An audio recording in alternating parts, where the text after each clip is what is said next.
í sundlaugunum þá gleymast náttúrulega ótrúlegustu hlutir og í rauninni ótrúlega mikið óskilmunir. Og við geymum óskilmunina í 3 mánuði en nema verðmæti við geymum þau lengur. Geymum þau í 3 ár eða eitthvað, eða jafnvel lengur. En svo setjum við uppi með sjampó og sundföt og sundglerugu og föt og alls konar dótar í, skó og ýmislegt.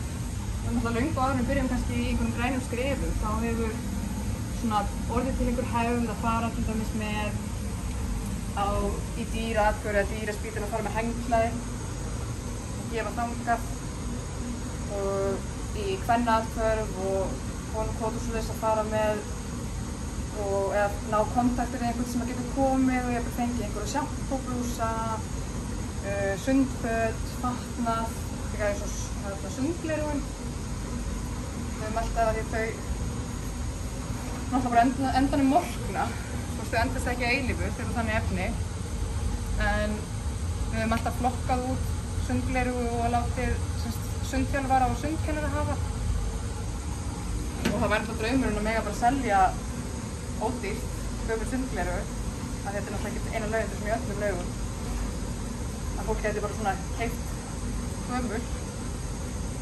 Þannig að það hefur verið gefið bara þannig að börn sem kannski hafa minna milli handana að við tækifæri til að fá sundgleraugu. Við geymum rosa mikið af einhverju dóti.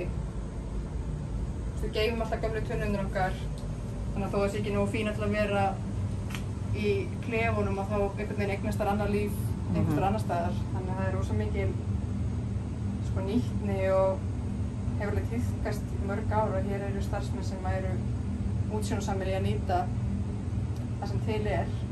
Hérna sjáum við til dæmis á þessu svæði eru gömul húsgögn. Hérna eru gamlar kafbátar, ryksunar sem að þrífa botninn í lauginni. Þannig að við geymum það allt til þess að eiga varahluti. Varðandi óskilmunina þá er þetta í rauninni eitthvað sem allar sundlaugar glíma við. Af því að við erum búin að gera í langan tíma og væri náttúrulega frábært að heyra frá öðrum hvernig þeir sem endur getur breyst.